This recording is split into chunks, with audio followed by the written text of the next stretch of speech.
Hello friends, எல்லாருக்கும் வணக்கம். நான் உங்கள் டேவிட் அன்பு. இன்னைக்கு நாம் இந்த வீடியோவில் ஒரு சூப்பரான டாபிக் பார்க்க போகிறோம். ரொம்ப யூஸ்ஃபுல்லாக இருக்கும். எவ்ரிடே கம்யூனிகேஷன் ரொம்ப முக்கியமான ஒன்று. சரிங்களா? ஸோ வீடியோவை ஸ்கிப் பண்ணாமல் ஃப்ரம் ஸ்டார்ட் டு ஃபினிஷ் பாருங்கள். அப்போ தான் பெட்டர் ஐடியா உங்களுக்கு கிடைக்கும்.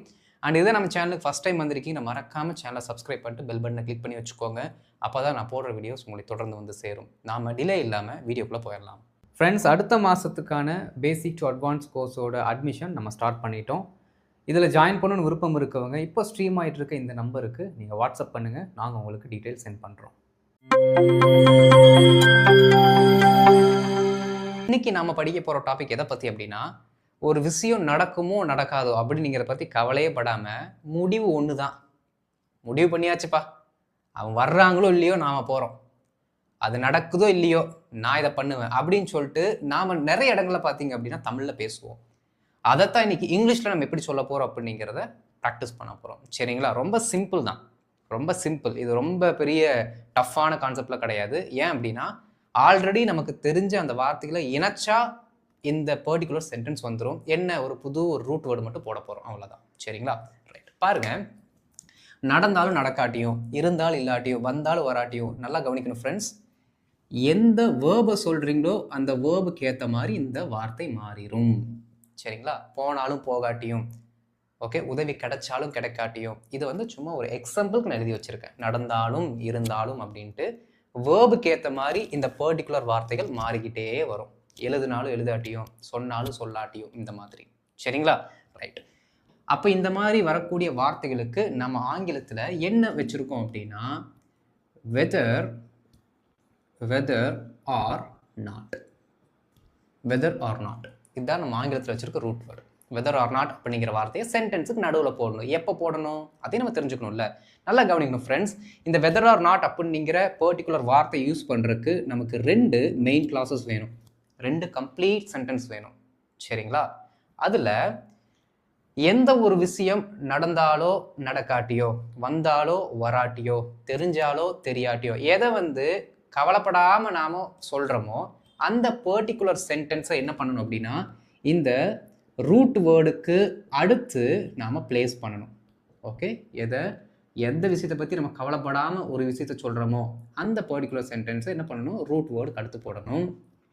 நாம் ஒரு முடிவெடுத்து வச்சுருப்போம், வந்தாலும் வராட்டியும் நான் போவேன். நல்லா கவனிக்கணும். அவங்க வந்தாலும் வராட்டியும், அவர்கள் வந்தாலும் வராட்டியும்ங்கிற அந்த பர்டிகுலர் சென்டென்ஸ் இங்கேயும், நாம் போகிறோண்டா அப்படின்னு சொல்லி நாம் ஒரு முடிவு எடுத்திருப்போம் பார்த்தீங்களா, அந்த பர்டிகுலர் சென்டென்ஸை முன்னாடி போட்டுக்கணும். ஓகே, இதுதான் இதோட ஸ்ட்ரக்சர். ரொம்ப சிம்பிள். இப்போ ஒரு சென்டென்ஸ் எழுதுகிறேன் பாருங்களேன். என்ன அப்படின்னா, மழை பெஞ்சாலும் பெய்யாட்டியும் நாம் கான்செப்ட்டுக்கு போகிறோம். மழை பெஞ்சாலும் பெய்யாட்டியும் நாம் கான்செப்ட்டுக்கு போகிறோம். அதை வந்து இப்போ நம்ம எழுத போகிறோம். ஓகே, மழை பெய்தாலும்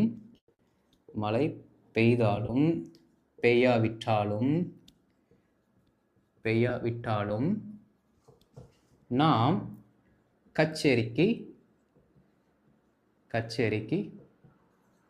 போகிறோம். ஓகே, இல்லாட்டி போகிறோம். நல்லா கவனிக்கணுங்க. போகிறோம் அப்படின்னு தான் சொல்கிறோம். ஆனால் இது ஃப்யூச்சரை தான் நம்ம என்ன பண்ணுறோம்னா டினோட் பண்ணி சொல்கிறோம். மழை வந்தாலும் வராட்டி நம்ம கச்சேரிக்கு போகிறோம்டா. அப்போது ஃப்யூச்சரில் நடக்கக்கூடிய ஒரு ஆக்ஷனை நல்லா பக்காவாக பிளான் பண்ணி வச்சுட்டோம். அப்போ ஃப்யூச்சர் டென்ஸில் தான் நீங்கள் எழுதணும். சரிங்களா? ரைட், பாருங்கள். மழை பெய்தாலும் பெய்யாவிட்டாலும், அப்போ இந்த பர்டிகுலர் நடந்தாலும் நடக்காவிட்டாலும் அப்படிங்கிறது கூட சேர்ந்து வரக்கூடிய வார்த்தை இது. ஓகே, அப்போ இதை நீங்கள் என்ன பண்ணணும்னா செகண்டாக எழுதணும். கம்ப்ளீட் சென்டென்ஸ் பாருங்கள், கம்ப்ளீட் சென்டென்ஸ் அதை ஃபஸ்ட்டு கொண்டு வந்துடணும், இங்கே கொண்டு வந்துடணும். சரிங்களா? பாருங்கள், நாம் கச்சேரிக்கு போகிறோம். Okay, எழுதலாங்களா? we will go to the concert. நாம் கச்சேரிக்கு போகிறோம். எந்த கேப்பு எதுவுமே தேவையில்லை, கமா கிமா எதுவும் வேண்டாம், அப்படியே ரூட் வேர்டை போடுங்க. வெதர் ஆர் நாட்,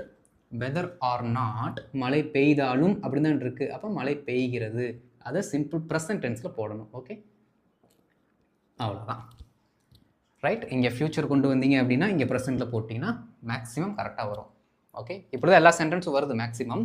அதனால் நீங்கள் அந்த ஃபார்மெட்டில் அப்படியே ப்ராக்டிஸ் பண்ணுங்கள். சரிங்களா? பாருங்கள். We will go to the concert whether or not it rains. Simple. மழை பெஞ்சாலும் பெய்யாட்டியும் நாம் கான்சர்ட்டுக்கு போகிறோம் அப்படிங்கிற முடிவை ஈஸியாக சிம்பிளாக சொல்லியாச்சு இந்த சென்டென்ஸ் வச்சு. புரிஞ்சுதுங்களா?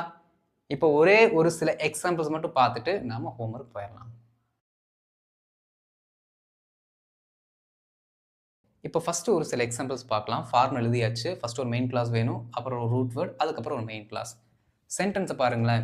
இப்போ நாம் வந்தாலும் வராவிட்டாலும், இருந்தாலும் இல்லாவிட்டாலும் அப்படியும் சொல்லலாம், வந்தாலும் வராட்டியும், ஓகே, வர்றாங்களோ இல்லையோ, இதெல்லாமே பார்த்தீங்கன்னா ஒரே அர்த்தத்தில் தான் வரும். அதனால் நீங்கள் கன்ஃபியூஸ் ஆகிக்க வேணாம். சரிங்களா?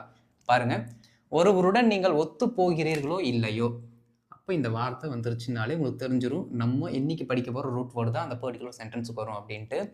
மரியாதையாக நடந்து கொள்வது அவசியம்.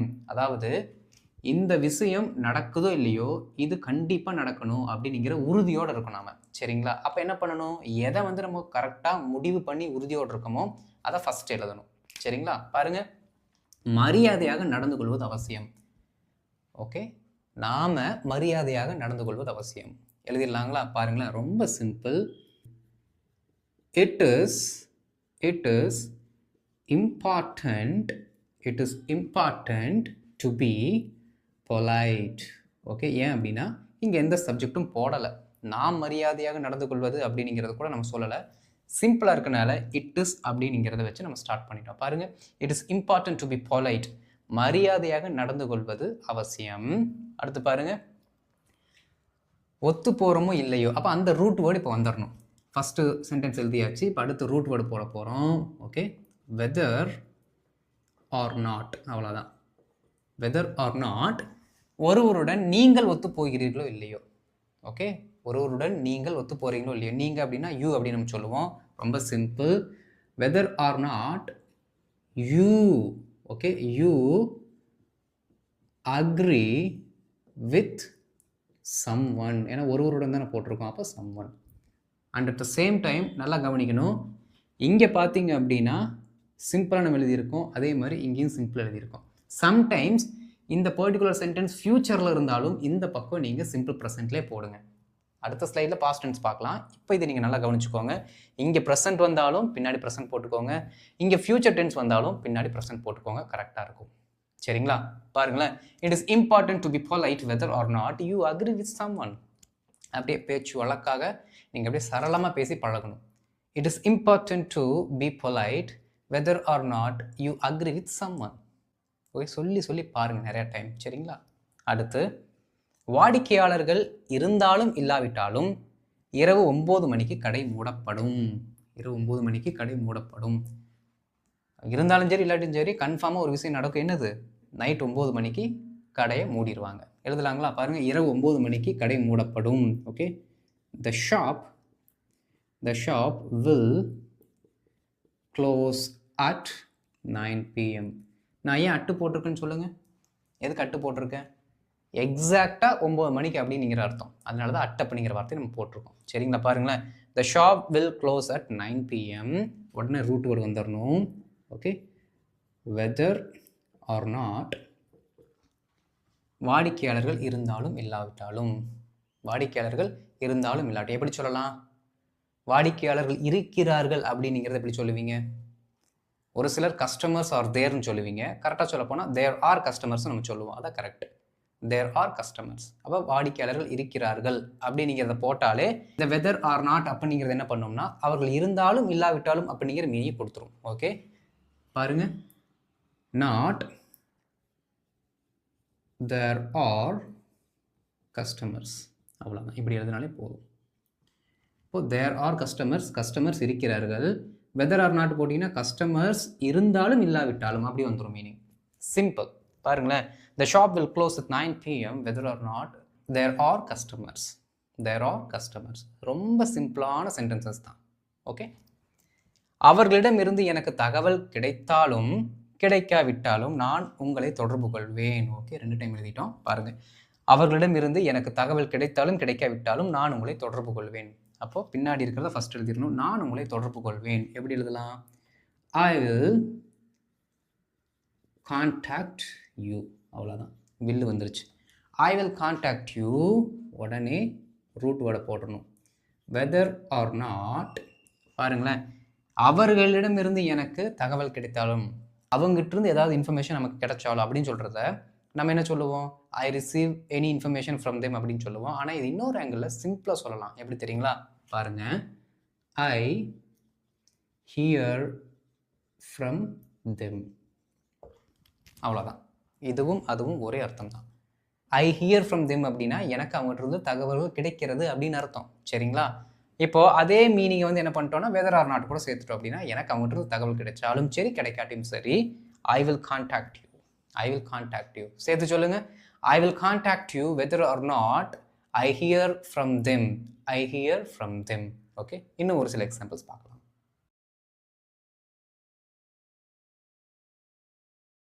இப்போ ஒரு சில எக்ஸாம்பிள்ஸ் பாஸ்ட் டென்ஸை வச்சு. சரிங்களா? இப்போ நல்லா கவனிக்கணும் ஃப்ரெண்ட்ஸ். இந்த வெதர் ஆர் நாட் அப்படிங்கிற வார்த்தைக்கு அடுத்து நீங்கள் போடக்கூடிய சென்டென்ஸ் பாசிட்டிவில் தான் இருக்கணும், நெகட்டிவில் போட்டுறாதீங்க. புரியுதுங்களா? எப்படி? இந்த வெதர் ஆர் நாட் அப்படிங்கிற ரூட் வேர்டுக்கு அடுத்து வரக்கூடிய சென்டென்ஸ் இதுக்கு முன்னாடி ஸ்லைடில் பார்த்தீங்கன்னாலும் என்ன தான் இருக்குது? பாசிட்டிவில் தான் இருக்கும். பாசிட்டிவில் போட்டால் தான் இந்த மீனிங்கை கன்வே பண்ண முடியும். சரிங்களா? ரைட். அது நன்றாக இருந்ததோ இல்லையோ அவள் அதை சாப்பிட்டாள். அவள் அதை சாப்பிட்டாள். அப்போது கம்ப்ளீட் மீனிங் எங்கே வருதோ அந்த சென்டென்ஸை தான் ஃபர்ஸ்ட் தூக்கி என்ன பண்ணணும்? நாம முன்னாடி எழுதணும். பாருங்க, அவள் அதை சாப்பிட்டாள். சிம்பிள், இது உங்க எல்லாத்துக்குமே தெரியும். She ate it. அவ்வளோதான். சாப்பிட்டாள் V2 past. Okay, she ate it. அவள் அதை சாப்பிட்டாள். இருந்ததோ இல்லையோ அதுக்காக நம்ம வெதர் ஆர் நாட் அப்படிங்கிற வார்த்தையை போடுறோம். இருந்ததோ இல்லையோங்கிற வார்த்தை வந்துருச்சு. என்ன இருந்ததோ இல்லையோ? அது நன்றாக இருந்ததோ இல்லையோ. அப்போது இருந்ததோ இல்லையோ அப்படிங்கிற வார்த்தை மட்டும் நம்ம இங்கே கொண்டு வந்துட்டோம். மீதி இருக்கிறது அது நன்றாக அப்படின்ட்டு பாஸ்ட் டென்ஸில் நடந்ததுனால அது நன்றாக இருந்தது அப்படின்னு நம்ம எழுதணும். அப்போ தான் மீனிங் வரும். சரிங்களா? அது நன்றாக இருந்தது அப்படிங்கிறது எப்படி சொல்லலாம்? இட் வாஸ் குட் அப்படின்னு நம்ம சொல்லுவோம். இது ஒரு உணவாக ஃபுட்டாக இருக்கிறதுனால டெலிஷியஸ் அப்படிங்கிற வார்த்தையை நம்ம சொல்லலாம். சரிங்களா? Whether or not it was delicious. It was delicious. அவ்வளோதான். ரொம்ப சிம்பிள். பாருங்க, she ate it whether or not it was delicious. she ate it whether or not it was delicious. Simple. அடுத்து பாருங்க, எல்லா பதில்களும் எனக்கு தெரிந்ததோ இல்லையோ நான் எல்லா கொஸ்டினுக்கு ஆன்சர் பண்ணிட்டேன்டா. நம்ம ஃப்ரெண்ட்ஸ் எல்லாம் எக்ஸாம் முடிச்சுட்டு வந்து கேட்பாங்க, மச்சான் எப்போ எழுதுன்னு அப்படின்ட்டு. ஆன்சர் தெரிஞ்சோ இல்லையோ எல்லாத்தையும் அட்டன் பண்ணி வச்சுட்டேன். பேஜுக்கு 1 மார்க் போட்டாலும் 99 மார்க் வந்துடும் அப்படின்னு சொல்லுவானுங்க. பார்த்தீங்களா? அந்த மாதிரி. ஓகே, எல்லா பதில்களும் எனக்கு தெரிந்ததோ இல்லையோ நான் அனைத்து வினாக்களுக்கும் பதில் அளித்தேன். இதைத்தான் ஃபர்ஸ்ட் எழுதணும். நான் அனைத்து வினாக்களுக்கும் பதில் அளித்தேன். ரொம்ப சிம்பிள். ஐ என்ன பண்ணனாமா? பதில் அளித்தேன். ஏன்னா எப்பயுமே வேர்பு சென்டென்ஸோட கடைசியில் தான் வரும் தமிழில். ஓகேங்களா? ஐ ஆன்சர்ட் என்ன பண்ணேன்? எல்லா கேள்விகளுக்கும் பதில் அளித்தேன். ஐ ஆன்சர் நான் பதில் சொன்னேன். எதற்கு? All the questions. அவ்வளோதான். I answered all the questions. Root word என்ன? Whether or not. Whether or not எல்லா பதில்களும் எனக்கு தெரிஞ்சோ இல்லையோ. அப்போ எப்படி நம்ம எழுதணும்? எல்லா பதில்களும் எனக்கு தெரிந்தது அப்படின்னு நம்ம எழுதணும். பாசிட்டிவில் எழுதணும். Okay, whether or not I knew. ஏன் இது V2 அதனால நியூ அப்படின்னு போடுறோம். ஐ நோன்னு போட்டுறக்கூடாது. Okay, whether or not I knew all the answers. அவ்வளோதான். All the answers. பாருங்க, I answered all the questions whether or not I knew all the answers. I answered all the questions whether or not I knew all the answers. Simple. அது முற்றிலும் நம்ப தகுந்ததாக இருந்தாலும் இல்லாவிட்டாலும் நான் அவரது கதையை நம்பினேன். அந்த கதை உண்மையான கதையா டுபாக்கூர் கதையான்னு தெரில. அது நம்புற மாதிரி இருக்குதா நம்புறமா அதெல்லாம் நான் எதுவும் கண்டுக்கலைங்க. அவரோட கதையை நான் நம்பினேன் அப்படின்னு நம்ம சொல்கிறோம். நான் அவரது கதையை நம்பினேன். Okay, I believed his story. நான் அவரது கதையை நம்பினேன். I believed his story whether or not.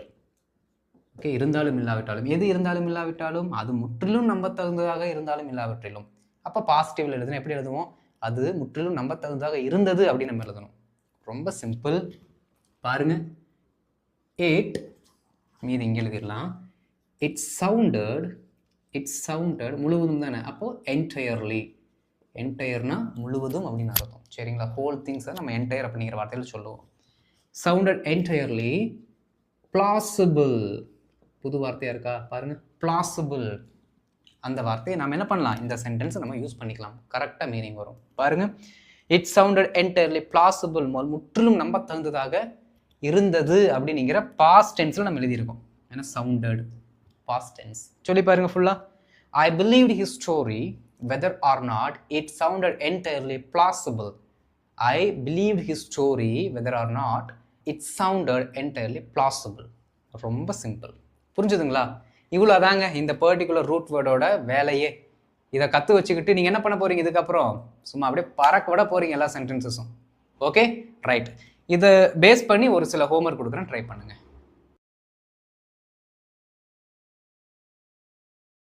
இப்போ ஹோம்ஒர்க் பாருங்க.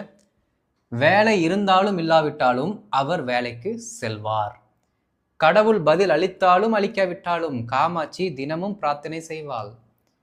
அவர்கள் போதுமான அளவு பயிற்சி செஞ்சாங்களோ இல்லையோ, ஆனால் அந்த அணி மிகவும் சிறப்பாக விளையாடியது.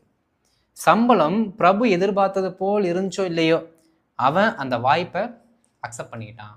ரொம்ப சிம்பிளான சென்டென்சஸ் தான். ரூட் வேர்டை கரெக்டாக பிளேஸ் பண்ணுங்கள், என்ன டென்ஸ் இருக்குன்னு ஐடென்டிஃபை பண்ணுங்கள், சென்டென்ஸ் ஈஸியாக இருக்கும் உங்களுக்கு. ஓகே, ஸோ இதற்கான ஆன்சர்ஸ் எழுதி போடுங்க, நான் பார்த்துட்டு உங்களுக்கு ரிப்ளை பண்ணுறேன். அண்ட் இந்த வீடியோ உங்களுக்கு பிடிச்சிருந்துச்சுன்னா மறக்காமல் லைக் பண்ணிட்டு மற்றவங்களுக்கு ஷேர் பண்ணுங்கள், அவங்களும் பயனடைந்து கொள்ளட்டும். அண்ட் இதான் நம்ம சேனலுக்கு நீங்கள் ஃபஸ்ட் டைம் வந்திருக்கீங்கன்னா சேனலை மறக்காமல் சப்ஸ்கிரைப் பண்ணிட்டு பெல் பட்டனை கிளிக் பண்ணி வச்சுக்கோங்க. அப்போ தான் நான் போடுற வீடியோஸ் உங்களை தொடர்ந்து வந்து சேரும். ஓகே, அண்ட் அடுத்த வீடியோவில் ஒரு சூப்பரான டாப்பிக்கில் உங்களை மீட் பண்ணுறேன். அது வரைக்கும் நீங்கள் என்ன பண்ணணும், இதை நல்லா ப்ராக்டிஸ் பண்ணணும். சரிங்களா? Thank you friends.